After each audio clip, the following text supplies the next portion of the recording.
The sound of the gavel echoed in the large hall, signaling the end of my family's once proud legacy. I stood in the back, watching as everything we had built, everything my father had worked for, slipped away into the hands of strangers. The sharp clink of money exchanging hands made my stomach churn. It was as though my life had been sold, and there was nothing I could do to stop it. My father, once a proud businessman, was now nothing more than a broken man. The weight of his mistakes hung heavily in the air. His once strong reputation, built on years of hard work, was now tarnished beyond recognition. The banks had come, and the debts were too much for him to handle. We had no choice but to sell everything. Even me. Ladies and gentlemen, the auctioneer called, drawing everyone's attention. We have one last item for sale today, Miss Elena Rivers. He paused, glancing at my father, who was seated at the front with his head bowed in shame. The Rivers family is offering the hand of their daughter in marriage to settle their debts. A marriage contract. Highest bidder wins. I froze, my breath catching in my throat. My father had never mentioned this before. I turned to look at him, but his eyes avoided mine. I could feel the weight of his guilt bearing down on me, and in that moment, I knew. He had made this decision without telling me. He had sold me. The crowd around me buzzed with excitement as whispers filled the air. I was no longer a person, no longer someone with agency. I was a commodity, a piece of property to be claimed by the highest bidder. A few men in the crowd nodded at each other, exchanging looks of approval. I felt sick to my stomach. This wasn't a marriage, it was an auction, a business transaction, and I was the prize. The auctioneer continued, his voice laced with anticipation. The Rivers family's daughter is young, beautiful, and well educated. A perfect addition to any family or business. Who will make the first bid? My heart pounded in my chest, my hands trembling. I wanted to run, to escape, to scream, but there was no escape. My future had been decided for me. I was trapped. The first bid came quickly, a man in the back who looked to be in his 50s. 1 million, he called out, his voice dripping with confidence. The crowd murmured in approval, but that wasn't enough. No, not for the family of a broken empire. The auctioneer smiled and pushed for more. Do I hear 2 million? I felt my knees grow weak. This was real, this was happening. My father's mistake had led to this moment. My life had been sold to the highest bidder, and I had no say in it. Suddenly, another voice cut through the murmurs, a deep, commanding voice that sent a shiver down my spine. 5 million, the man said, his tone calm yet forceful. I turned, my eyes wide with shock. There, standing in the back, was a tall, imposing figure in a tailored suit. He was handsome, no doubt, but there was something about him that felt dangerous. His eyes were cold, calculating, as though he was simply making another business deal. His gaze locked with mine for a brief moment, and I felt a jolt in my chest. The world seemed to pause as his piercing eyes bored into mine. Sold, the auctioneer said, barely glancing at me, to Mr. Adrian Blackwood. Adrian Blackwood. The name hit me like a punch to the gut. The man who had single-handedly destroyed my father's company years ago. The man who had made my family's life a living nightmare. The man I hated more than anyone else in the world. I couldn't breathe. I couldn't move. My father's voice cracked as he spoke. You don't have to do this. You don't have to marry him. But it was too late. The deal had been struck. I was no longer my own person. My life, my future, had been handed over to a man who was my enemy, a man I could never love, a man who had ruined my family. The crowd slowly began to disperse, their faces full of curiosity and intrigue. Some of them were satisfied, others disappointed, but none of them could understand the true weight of what had just happened. Adrian Blackwood walked toward me, his stride confident, his eyes never leaving mine. His presence was overwhelming, as though he owned the very air around us. I wanted to back away, to run far from him, but I couldn't. I was frozen in place. You'll come with me, he said, his voice low and firm. There's no need for protest, Elena. This is already done. I opened my mouth to say something, but the words caught in my throat. What could I possibly say? How could I argue with a man who had already won? Without another word, he turned on his heel and walked toward the exit, his bodyguards following behind him. I had no choice but to follow. As I walked out of that hall, I felt the weight of the world on my shoulders. My life was no longer mine. It belonged to Adrian Blackwood, and there was nothing I could do to change it. The car ride to Adrian Blackwood's estate was silent, the kind of silence that felt suffocating. I sat in the back seat, staring out the window, my mind a whirl of confusion and anger. My life had been completely upended, and I was powerless to change it. How had I gone from being a daughter of a proud family to this? A pawn in a game I didn't understand. The mansion loomed ahead, an imposing structure that seemed to reflect everything about Adrian himself: cold, distant, and impenetrable. The gates opened as we approached, and we drove up the long driveway, the sound of tires crunching against gravel the only noise in the air. The estate was massive, sprawling over acres of land, with perfectly manicured gardens and an air of wealth and power that made me feel small and insignificant. When we finally stopped in front of the grand entrance, I hesitated before getting out. I wasn't ready for this. I wasn't ready to be here, to be in this man's world. But there was no choice. I stepped out of the car and followed Adrian inside, the door closing behind me with a soft thud that seemed to mark the finality of everything. "Welcome to my home," Adrian said, his voice detached, as though he were offering me nothing more than a tour of a business property. His words felt hollow, and I wondered if he even cared that I was standing here, forced into his life. He led me into the house, his pace measured, his presence commanding. I tried to take in my surroundings, but it was all too much. The polished floors, the high ceilings, the modern art on the walls, it all felt foreign to me. I had never lived in a place like this, and I couldn't imagine myself ever calling it home.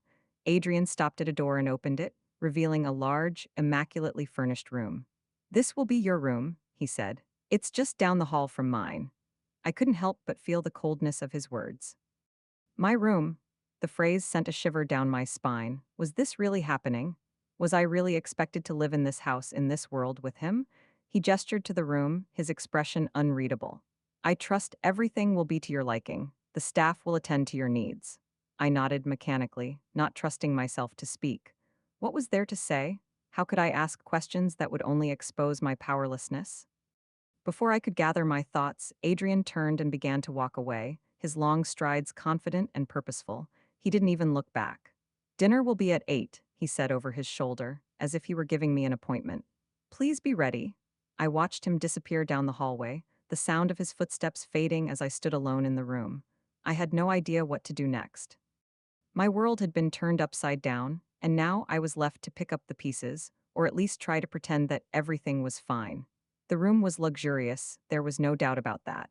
The large bed was covered in silk, and the windows offered a breathtaking view of the estate's sprawling gardens. But none of it mattered.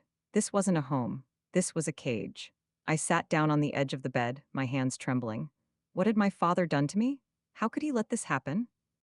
I had always believed he loved me, that he would do anything to protect me, but now I wasn't so sure. This wasn't love, this was betrayal. The weight of the situation began to sink in. Adrian Blackwood had bought me. I wasn't his wife by choice, I was his possession, nothing more. I wasn't sure what I hated more, the fact that I was trapped here, or the fact that Adrian seemed to view this whole situation as nothing more than a transaction. He didn't care about me. He didn't even see me as a person. To him, I was just a means to an end. I spent the next hour pacing the room, trying to make sense of everything. My thoughts raced, jumping from one possibility to the next, but none of them offered a way out. My father's debts were too high. There was no escape. I had no choice but to endure this, to survive whatever Adrian had planned for me. At 8 o'clock, I was ready, though I felt no sense of excitement or anticipation. The whole evening felt like a formality, something I had to get through in order to fulfill my role in Adrian's life. I walked downstairs to the dining room, my stomach tied in knots. The table was set for two, the fine china and silverware gleaming under the soft lighting. Adrian was already seated at the head of the table, his posture straight and composed. He looked every bit the billionaire businessman that he was. Cold, distant, untouchable. "Please take a seat," he said, gesturing to the chair across from him. I sat down, the silence between us thick and uncomfortable. A servant brought in the first course, but neither of us spoke as we ate. Adrian's eyes never left his plate, his attention focused solely on the meal in front of him. After a few moments, I couldn't take the silence any longer. "Why did you do this?" I asked, my voice quiet but filled with the weight of my anger. "Why did you agree to marry me? You've ruined my family, you've ruined my life." He didn't look up, his fork poised in mid-air as though considering my words. "You think I wanted this?" he said finally, his voice low and controlled. "Believe me, Elena, this wasn't my choice either. But it's the only way to settle your family's debts. Your father made this decision, not me." I felt a pang of bitterness. So I'm just a tool to you, a way to fix your problems. His eyes finally met mine, but there was no warmth in them. You're more than that, but don't mistake this for anything more than what it is. This marriage is a business arrangement, nothing more. I wanted to scream. I wanted to lash out at him, to make him feel the same pain I felt. But all I could do was sit there, helpless, as the man who had torn my life apart continued to eat his dinner without a care in the world. The days blended together in a blur of cold silence and calculated interactions. Adrian's estate felt more like a fortress than a home. Every step I took, every room I entered, I felt like I was being watched. His presence was constant, looming, though we rarely spoke. His only interest in me seemed to be fulfilling the terms of the marriage contract, and nothing more. I spent most of my time in my room, alone, trying to find some sense of normalcy in this suffocating environment.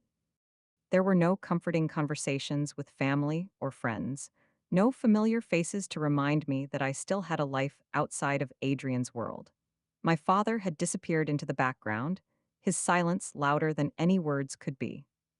The only time we saw each other now was when he briefly checked in with Adrian, discussing matters I had no part in. Adrian, on the other hand, was a constant figure in the house, always present, always moving with purpose. His power was undeniable. His sharp business acumen and ruthless demeanor made him a force to be reckoned with. But despite everything, there was something about him that unnerved me. His coldness, the way he treated everyone like they were beneath him, it all made me wonder what had turned him into the man he was now. I tried to avoid him as much as possible, but that wasn't always easy. Sometimes, I found myself in the same room with him, whether it was during meals or meetings with his staff. He was always polite, always distant, never showing any emotion beyond that of a businessman. One evening after dinner, Adrian spoke to me for the first time in days. We were in the sitting room, and he had just finished discussing business matters with one of his associates. He didn't seem to care that I was there, sitting quietly on the couch, reading a book. His focus was entirely on his work, as usual, but then, unexpectedly, he turned to face me. "Are you going to sit there and ignore me all night?" he asked, his voice flat, almost bored. I looked up, startled by the sudden attention. "What do you want from me?" I asked, my voice barely above a whisper. He raised an eyebrow, clearly surprised by my response. "You're married to me now, whether you like it or not. Don't you think we should at least have a civil conversation, or are you going to continue hiding from me?" I felt a surge of frustration build within me, but I forced myself to stay calm. "I don't have anything to say to you," I replied, my tone sharp. "You bought me. You didn't marry me because you love me. This is just a business deal, so don't pretend it's anything else." He didn't respond right away. He simply stared at me, his gaze intense as though he were trying to figure something out. Then, with a small smirk, he stood up and walked toward the door. "Fine," he said, his voice devoid of any emotion. "If that's how you want it, Elena. But just remember, this marriage is more than just a business deal. There are consequences for defying it." With that, he left the room, leaving me alone in the silence. His words lingered in the air, making my chest tighten. I didn't know what he meant by consequences, but I knew it wouldn't be good. Nothing about this situation could be good. The next few days were a blur of routine. I spent my time in my room, reading, thinking, and trying to come to terms with what my life had become. I tried to block out the constant reminder of Adrian's presence in the house, but it was impossible. He was everywhere. His meetings, his phone calls, the way he controlled every aspect of his empire, it all served as a reminder that I was nothing more than a tool in his hands. I still couldn't shake the feeling that he wasn't telling me everything. There was a mystery about him that I couldn't ignore, something hidden beneath the surface of his cold exterior. But every time I tried to approach him, to ask questions, he shut me down. It was as though he wanted nothing more than to keep me at arm's length, to make sure I knew my place. But I wasn't someone who could simply be a passive observer. I had my own pride, my own will to fight back, even if I was trapped in this gilded cage. I began to observe him more closely, watching for any signs that might give me a glimpse of the real Adrian Blackwood, the man behind the mask of business ruthlessness.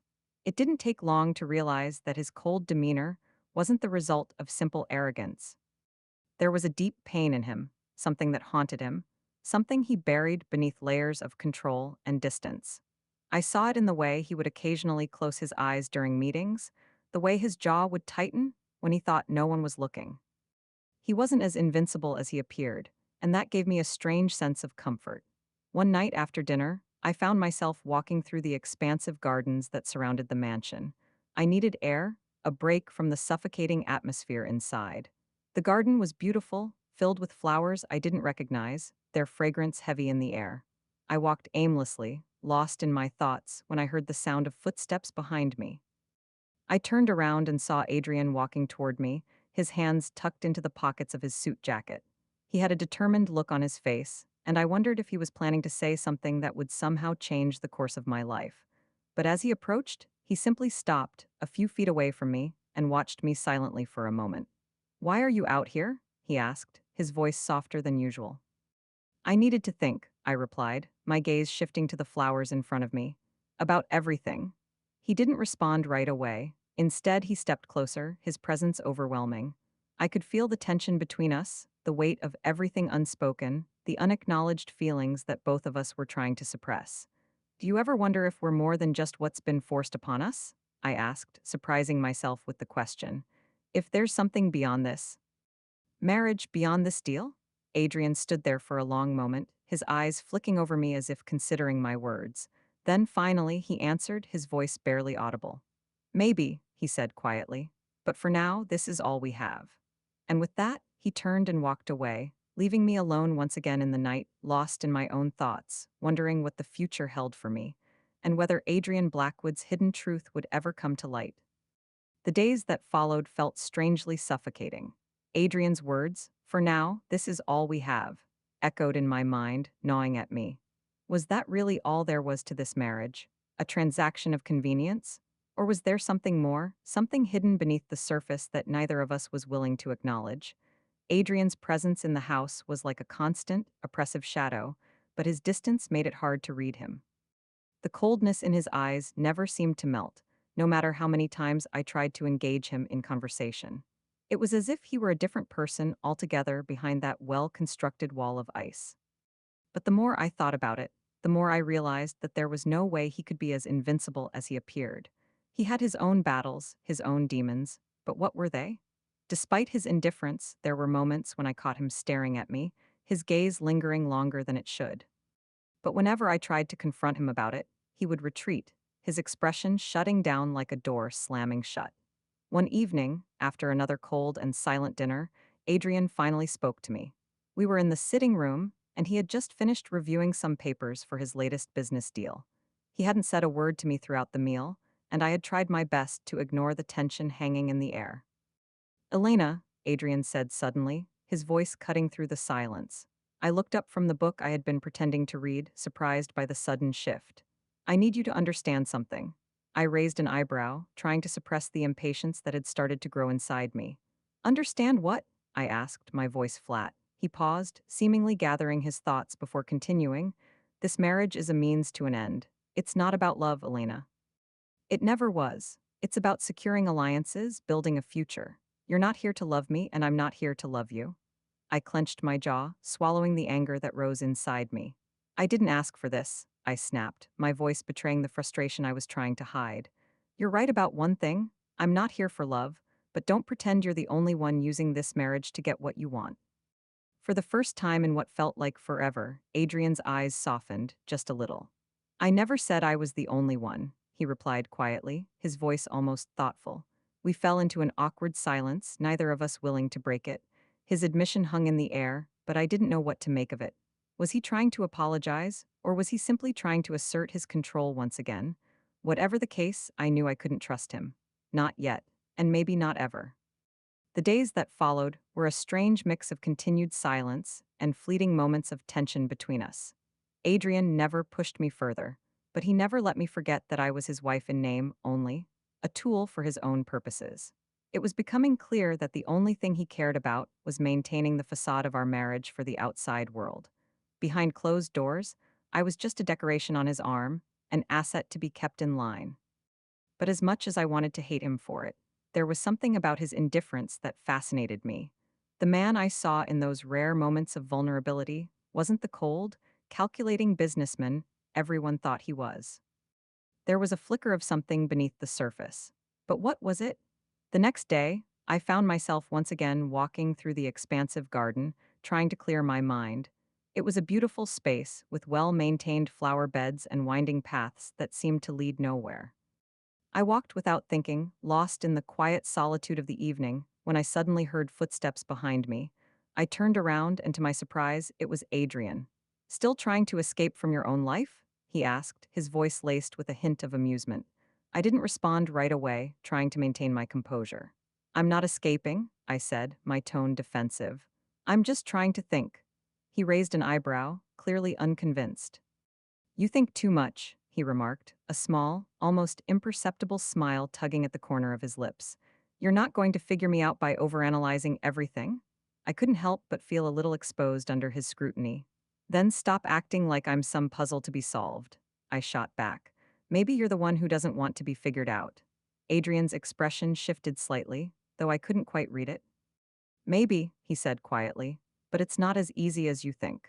I studied him, trying to understand what he meant by that, but before I could ask, he turned and started walking back toward the house, leaving me standing there, once again trying to decipher the enigma that was Adrian Blackwood.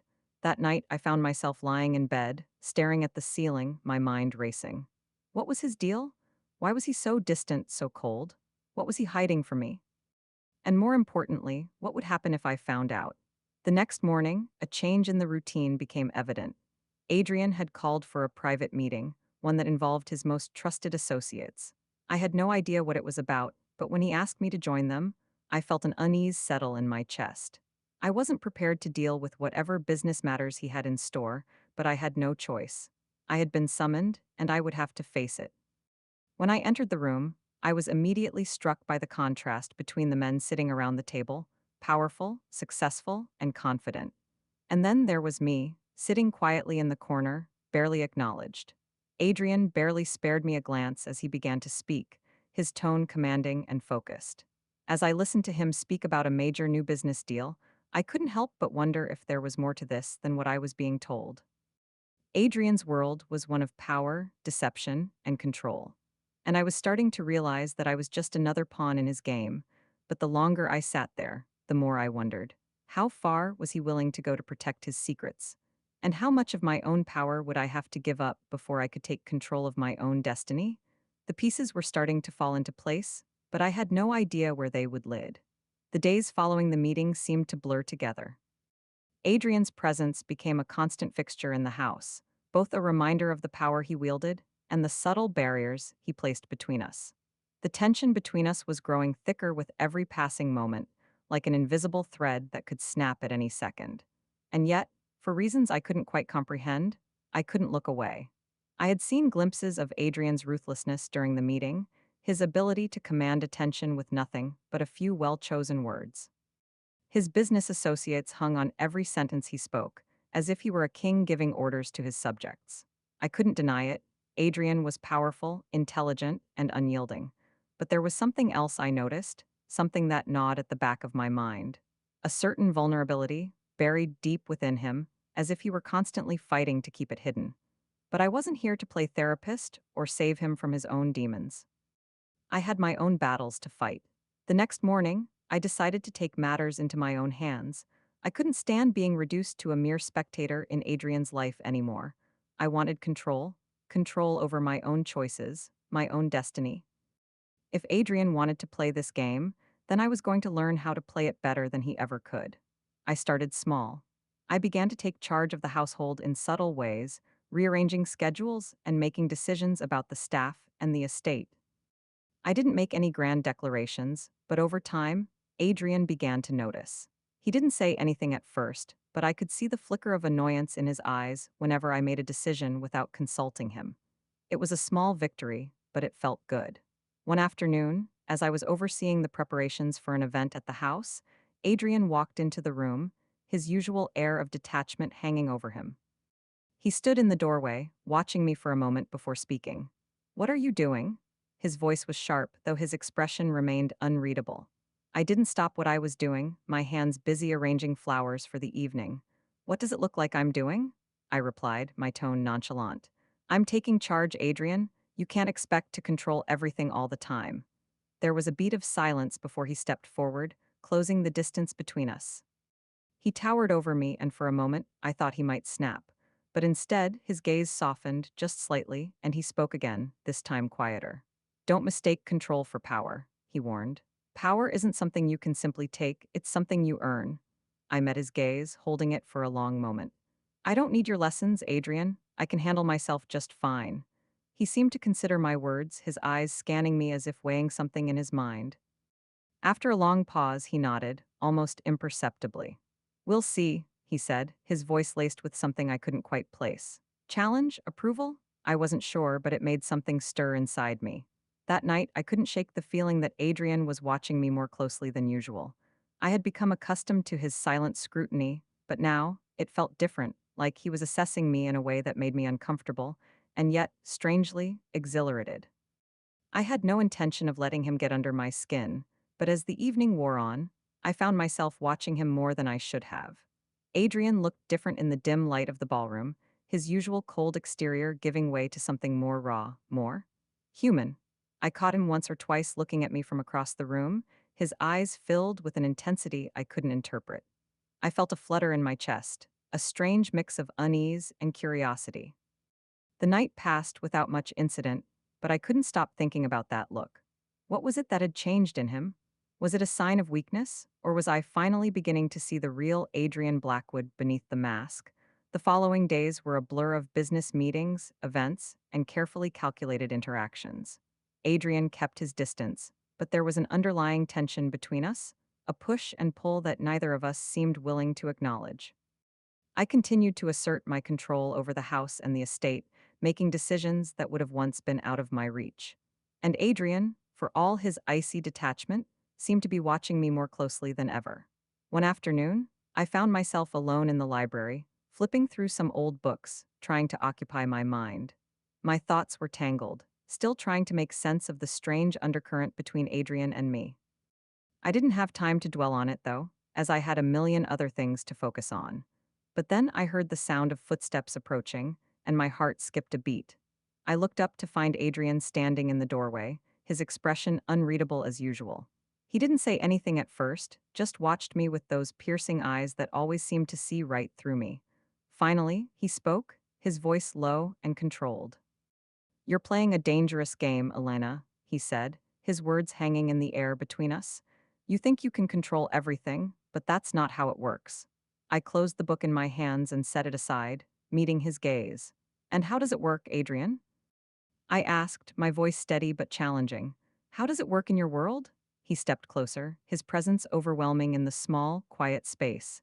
In my world, he said, power is everything, and you don't just take it, you earn it. You prove yourself worthy. I felt a rush of emotion, something hot and raw bubbling up inside me. Then maybe I'll prove myself to you, Adrian, I said, my voice steady, though my heart raced. Maybe I'll show you that I can play this game just as well as you.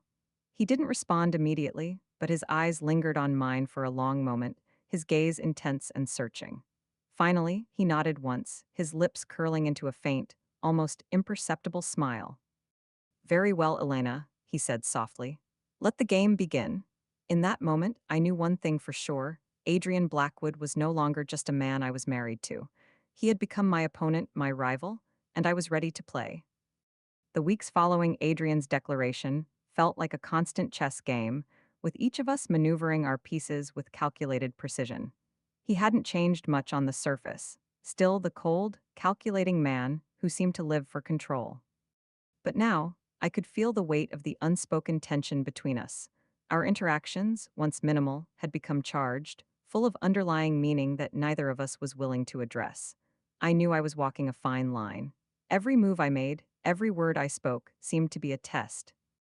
And yet, I found myself pushing further into this game. It was as if I couldn't help myself. Something inside me wanted to challenge him, to strip away the layers of his carefully constructed persona and reveal the man beneath. But Adrian was no fool. He was as skilled at playing the game of power as anyone I had ever known, perhaps more so. And so, with each passing day, I found myself caught between a desire to break free from his control and the strange, magnetic pull I felt toward him. The more I tried to assert myself, the more I felt his resistance, a constant reminder that I wasn't as in control as I liked to believe. One evening, I decided to test my limits. The opportunity came when Adrian was hosting a gala at the estate, a lavish affair that drew in the most influential figures in the city. I had been given the task of overseeing the event's final details, a responsibility I didn't take lightly.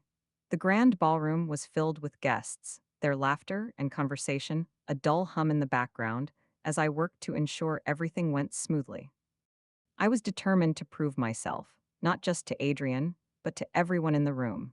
As I moved through the crowd, ensuring the staff were attending to the guests, and the food was being served on time, I caught sight of Adrian across the room.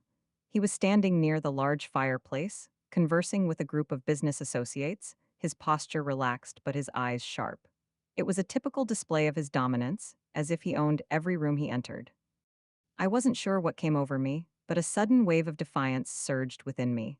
I walked straight toward him, my heels clicking sharply against the marble floor. The people around him seemed to part as I approached, and for a brief moment, Adrian's eyes met mine. There was a flicker of something, surprise, maybe, or perhaps curiosity. But he didn't move. Without missing a beat, I walked up to him and took his arm, pulling him away from the conversation without a word. He didn't resist. For a brief moment, I thought he might be angry, but when we reached a quieter corner of the ballroom, he turned to face me, his expression unreadable. "What are you doing, Elena?" His voice was low, his gaze intense as he studied me. I wasn't sure what I was expecting from him, but I didn't let myself show hesitation. "I'm taking control, Adrian," I said, my voice steady. "You think you have all the power, but maybe I've learned a thing or two from you." He studied me for a long moment, his gaze calculating. There was a flicker of amusement in his eyes, though it was quickly masked by the coldness that always lingered just beneath the surface. "You think you're ready to play in my world?" he asked, his voice almost a challenge. I didn't hesitate. "I've been ready," I said, my words coming out more confident than I felt. "You're not the only one who can control this game, Adrian. You've underestimated me." For a moment, there was silence between us. The music from the ballroom echoed faintly in the background, but in that quiet space, it felt as if time had slowed down. Adrian didn't speak for a while, as if contemplating my words. Finally, he let out a soft chuckle, the sound low and almost approving. "You're bold, I'll give you that," he said, his gaze never leaving mine. "But don't mistake arrogance for strength. There's more to this world than what you see in front of you. Power isn't something you can simply demand." I leaned in, narrowing the distance between us. "And yet here we are," I replied, my voice just above a whisper. "You can't deny it, Adrian. I'm not the same woman who walked into this house a few months ago. I'm not going to be your puppet anymore." The air between us crackled with an energy I couldn't quite explain. Adrian's eyes softened for just a moment, his gaze lingering on me in a way that made my heart skip a beat. But then, as quickly as it appeared, the moment was gone, replaced once again by his usual guarded expression. "You're playing a dangerous game," he warned, his voice low, his tone suddenly more serious. "And I'm not sure you're ready for the consequences." I stood my ground, refusing to let him intimidate me. "I'll take my chances," I said, my voice firm, "but I'm not backing down, not anymore." For a long moment, Adrian didn't respond. He simply studied me, his eyes unreadable. And then, without another word, he turned and walked away, leaving me standing there, my heart pounding in my chest. As I watched him disappear into the crowd, a strange sense of satisfaction washed over me. I didn't know what the future held, but for the first time in a long time, I felt like I was finally taking control of my own destiny. Adrian had underestimated me, and I was about to show him just how dangerous that could be. Days turned into weeks, and I continued to push forward, determined to make my mark in Adrian's world. The more I defied him, the more he seemed to test me, his challenges becoming sharper, his eyes more calculating. But in all the time we spent in each other's orbit, there was still a strange tension between us, an unspoken connection that neither of us dared to address. It was as if we were both caught in a game neither of us wanted to lose. Adrian's actions grew more unpredictable. One moment, he was cold and distant, reminding me of the hierarchy in this house, and the next, he was unexpectedly warm, his eyes betraying something more than the indifference he tried so hard to maintain. He was playing with fire, but so was I, and I wasn't about to back down. It all came to a head one evening when I found myself once again in the grand ballroom. The estate was hosting a charity event, and Adrian was at the center of it, speaking with potential investors and high-profile guests. As usual, he commanded the room, a silent ruler in his element. I wasn't sure what drew me to him this time. Maybe it was the intoxicating pull of his presence, or maybe it was the way I could never quite escape the strange, magnetic connection we shared. But whatever it was, I couldn't stay away. I moved through the crowd, my eyes never leaving Adrian. He was in the middle of a conversation when I approached, but as soon as I drew near, his eyes locked onto mine. For a brief second, the rest of the room faded away. It was just the two of us, as it always seemed to be when I was in his presence. Elena, he said, his voice low, his expression unreadable. I nodded, offering him a faint smile as I took a step closer. I was hoping to speak with you. His lips quirked up, a trace of curiosity in his gaze. You have a habit of seeking me out when I least expect it, he said, his voice both amused and slightly challenging. I wouldn't be here if it weren't important, I replied, my tone steady. We need to talk. Adrian's gaze flickered with interest, and he excused himself from the conversation with his guests. Without a word, he motioned for me to follow him, leading me to a quieter corner of the ballroom, away from prying eyes. The shift in the atmosphere was palpable. There was something different about this moment, something charged and intense that I couldn't ignore. As we stood there, the sounds of the gala muffled in the background, Adrian turned to face me. His expression was harder now, his jaw clenched in a way that I had come to recognize as a sign of tension. What's this about, Elena? I took a deep breath, gathering my thoughts. I had no idea where this conversation was headed, but I knew I couldn't back out now.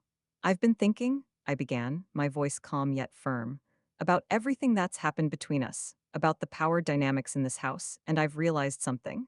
Adrian raised an eyebrow, clearly intrigued. Go on. I'm done playing by your rules, I said, my words coming out sharper than I intended. I'm not going to be your subordinate anymore. I want to be an equal partner. I want to take control of my own life. For a long moment, Adrian didn't speak. He simply stared at me, his eyes unreadable as he processed my words. I had no idea what he was thinking, but the silence between us felt like a slow, burning fuse, inching toward an explosion. Then finally, he spoke. You think you can just walk in and take control, Elena? This isn't a game you can win by sheer willpower. I don't care about the rules anymore, I said, my voice quiet but resolute. I'm not going to keep waiting for permission to live my life the way I want. Adrian's expression softened, and for the first time in a long time, I saw something other than cold calculation in his eyes. It was a fleeting moment, a glimpse of something deeper, but it was enough to make my heart race. I had no idea what was coming next, but I was ready for whatever it was. Suddenly, Adrian took a step closer to me, his presence overwhelming. The tension between us crackled in the air, thick and undeniable. My pulse quickened as he reached out, his fingers gently brushing against my cheek. I didn't pull away. I couldn't. I didn't expect you to challenge me so openly, he murmured, his voice low, almost a whisper. But I suppose you've always had a way of surprising me. Isn't that what you've always wanted? I asked, my voice barely above a whisper. Someone who doesn't just follow your orders without question? He paused, his gaze locked onto mine as if trying to decipher the truth in my words. Then, with a sudden, unexpected motion, he leaned in, his lips brushing against my ear. Maybe, he said, his voice hushed, but what if I don't want you to be my equal, Elena? The words sent a shock through me, but before I could respond, Adrian pulled back, his eyes narrowing as he regarded me with an inscrutable expression. The moment had passed, but the weight of his words hung in the air. You've been challenging me for a reason, he said, his voice firm, and now it's time for you to make a choice. I didn't know what he meant by that, but the uncertainty gnawed at me, and then, just as quickly as the moment had started, it ended. Adrian turned away from me, as if dismissing the conversation altogether. But before he walked away, he paused and looked over his shoulder. Don't forget, he said, his voice low, this is your last chance to change the game. I stood there, frozen, my heart pounding in my chest. His words echoed in my mind, a warning, a challenge, and something else, something that I couldn't quite grasp. All I knew was that the game had just changed, and I was about to be forced into a decision that would alter everything. The days following that conversation were a blur of confusion and tension. Adrian's words kept echoing in my mind, each one layered with meaning I couldn't fully understand. Your last chance to change the game. What did he mean by that? Was it a threat, a test, or something more? The uncertainty gnawed at me, making my nights restless and my days filled with dread. It wasn't just Adrian's cryptic words that weighed on me. There was the constant pressure to prove myself, to show him that I wasn't someone who could be easily controlled. But as the days passed, I began to question myself. What exactly was I fighting for? And why was I putting myself through this? Was it for the power? The revenge? Or was it something deeper, something I wasn't ready to admit? I spent most of my time working, focusing on my role at the company and trying to make my mark. But every time I saw Adrian, my heart would race, and the walls I had carefully built around myself would start to crumble. He had this way of making me question everything: my decisions, my values, my very sense of self. I had always been the one to take control of my own life, to call the shots and refuse to let anyone push me around. But now, I felt as though I were teetering on the edge of something I couldn't control. Adrian's influence over me was undeniable, and it terrified me. It was on one of these days that everything finally came to a head. I had just returned to the office after a long meeting when I was summoned to Adrian's private office. The moment I stepped inside, the atmosphere shifted. The air felt thicker, charged with an energy that made my skin prickle. Adrian was standing by the window, looking out over the city, his back turned to me. He didn't acknowledge my presence at first, and I took a moment to gather myself, trying to calm the nerves that were slowly creeping up my spine. "You wanted to see me?" I asked, my voice steady, though I felt anything but calm. Adrian turned to face me, his expression unreadable.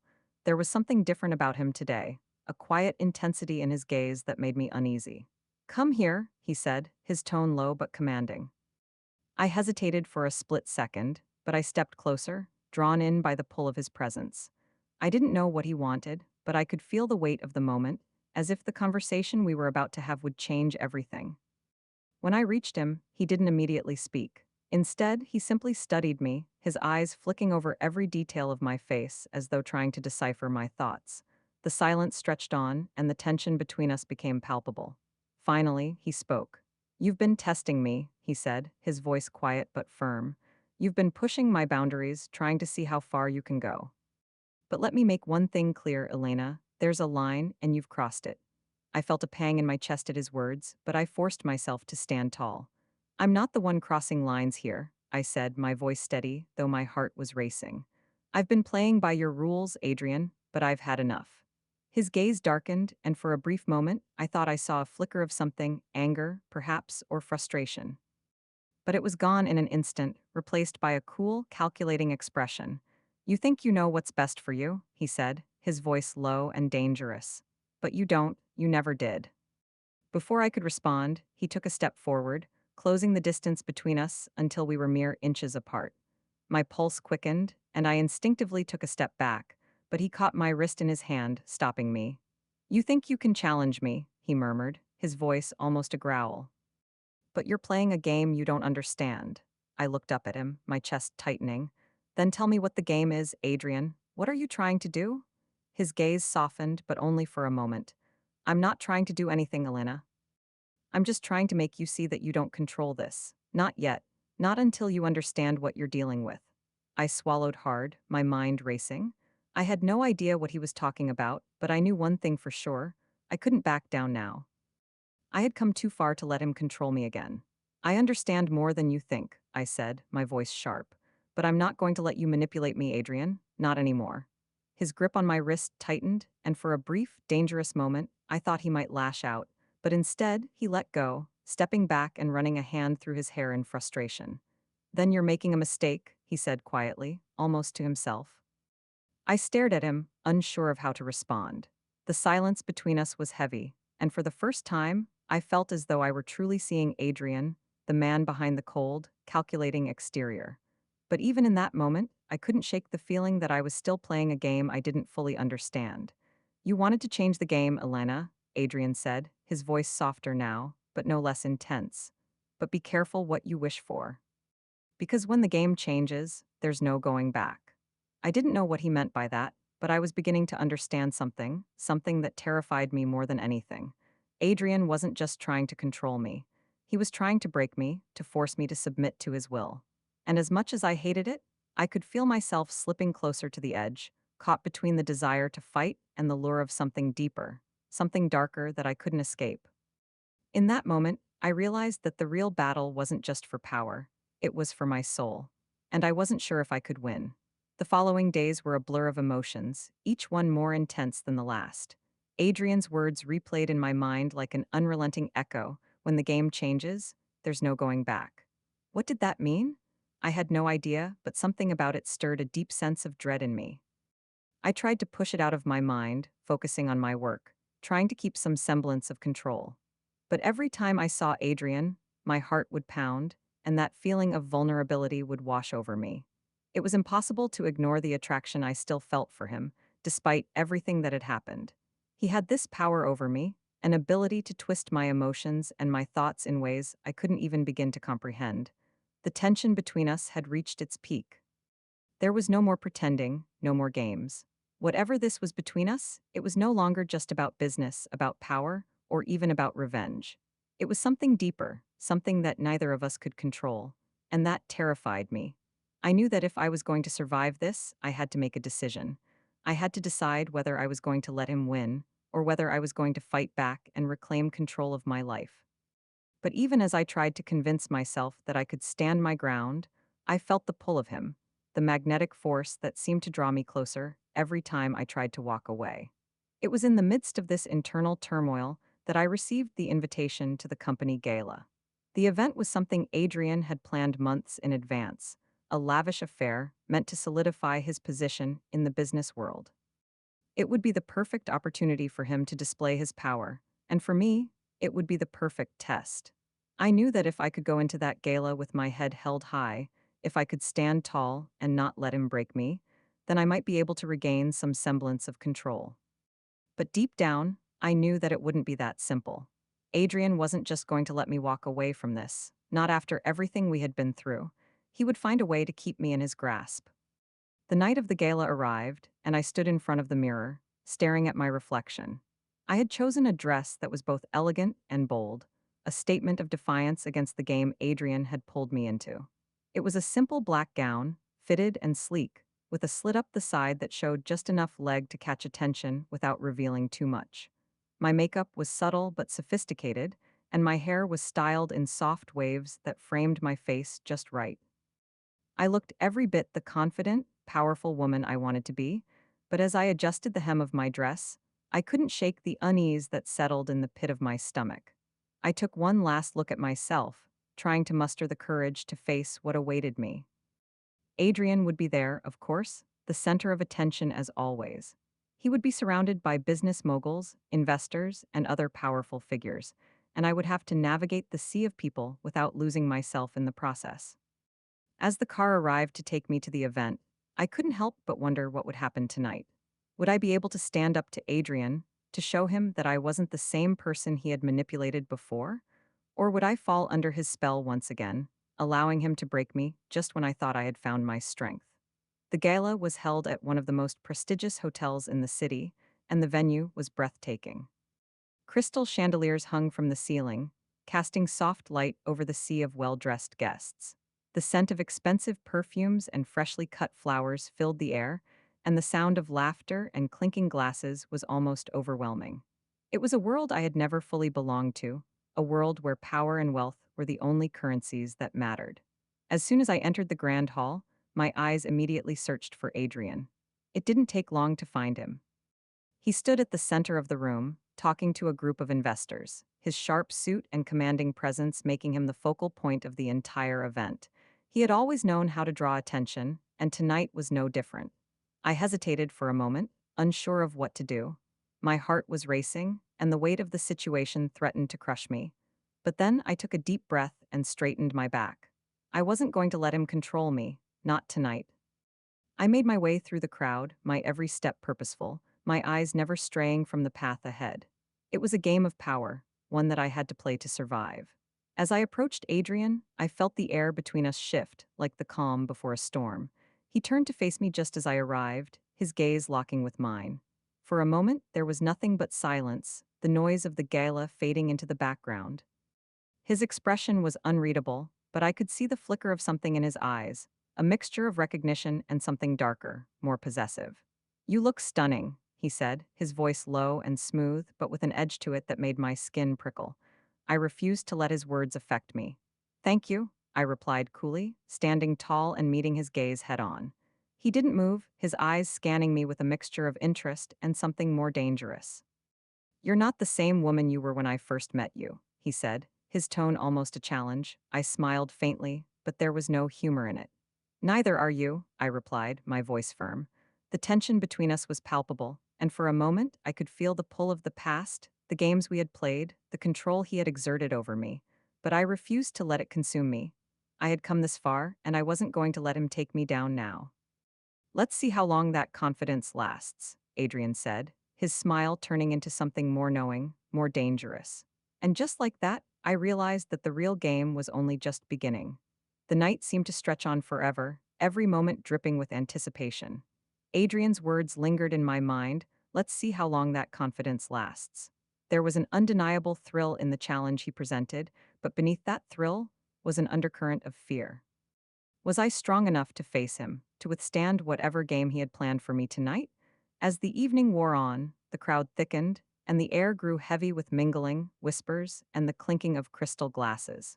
People exchanged business cards, made polite conversation, and basked in the power dynamics at play. I had seen it all before, but tonight it felt different. Adrian's presence loomed over me, as if he were pulling the strings of the entire event. No matter where I went, I felt his eyes on me, watching, waiting, testing me. I had been approached by various guests, most of them wanting to discuss business or to compliment me on my success. But no matter how many times I smiled, nodded, and played the role of the poised woman in control, I couldn't shake the sense that Adrian was always just a step behind me, observing my every move. After what seemed like hours, I finally found myself standing on the balcony, taking in the night air. The city stretched out below me, its lights twinkling like stars, but my mind was far from the view. I needed to find a way to outsmart Adrian, to break free from his control once and for all. But how? How could I compete with someone so effortlessly powerful, so used to getting what he wanted? I leaned against the railing, lost in thought, when I heard the soft click of footsteps behind me. I didn't have to turn around to know who it was. Adrian's presence was unmistakable, and his energy, his aura, filled the space around me. You've been avoiding me, he said, his voice smooth, almost too casual. I didn't respond immediately, unsure of what to say. Part of me wanted to turn and walk away, to escape the situation before it could escalate. But another part of me knew that there was no walking away from Adrian, not anymore. He had already claimed a part of me, whether I liked it or not. And the only way to regain control was to face him head on. I've been trying to keep my distance, I said finally, my voice cold but resolute. But you don't seem to understand the meaning of the word. Adrian laughed softly, a low, knowing sound. He stepped closer to me, his presence overwhelming. Distance? You think you can distance yourself from me? You're already too far gone, Eva. You've been drawn into this world, into my world, whether you admit it or not. His words hit harder than I expected. I could feel his eyes boring into me, stripping away any semblance of defense I had built up, but I refused to let him see how much his words affected me. You're wrong, I said, my voice firmer now. I'm not like you. I don't need to manipulate people to get what I want. I don't need to control everything in my life. Adrian's gaze softened for a fraction of a second, but then it was gone, replaced by that familiar smirk that made my blood run cold.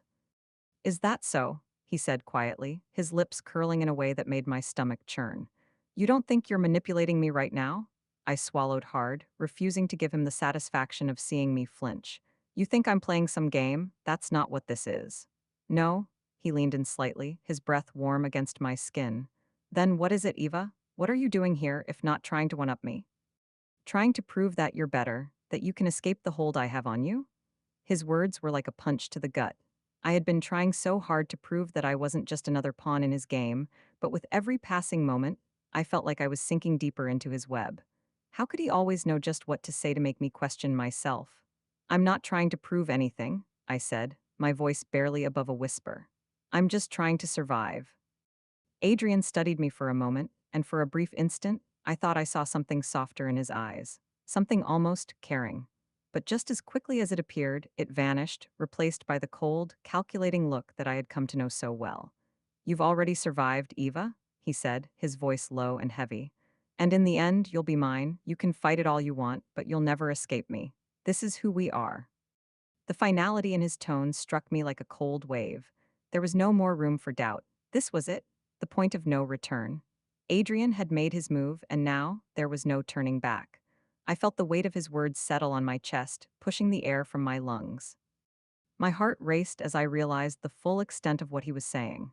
I had been so focused on my own need to escape, to regain control, that I had never stopped to consider that maybe, just maybe, Adrian was right. Maybe I was already too far gone. But even as those thoughts crept into my mind, another part of me, the part that had fought so hard to survive, rejected the idea. I couldn't let him win, not like this. I'm not yours, Adrian, I said, my voice stronger now, defiant. I'll never be yours. For a moment, we stood in silence, the tension between us thick enough to cut with a knife. Adrian stared at me, his expression unreadable. Then, finally, he spoke. You're wrong, he said softly. You're already mine, Eva, and you always will be? And just like that, the game was over. I had lost. But in that moment, I realized something important. This was no longer about winning or losing. This was about who we were to each other now, and how far we were willing to go to claim what we wanted. The final move had been made, and the consequences were yet to unfold. But I knew one thing for certain: this was only the beginning.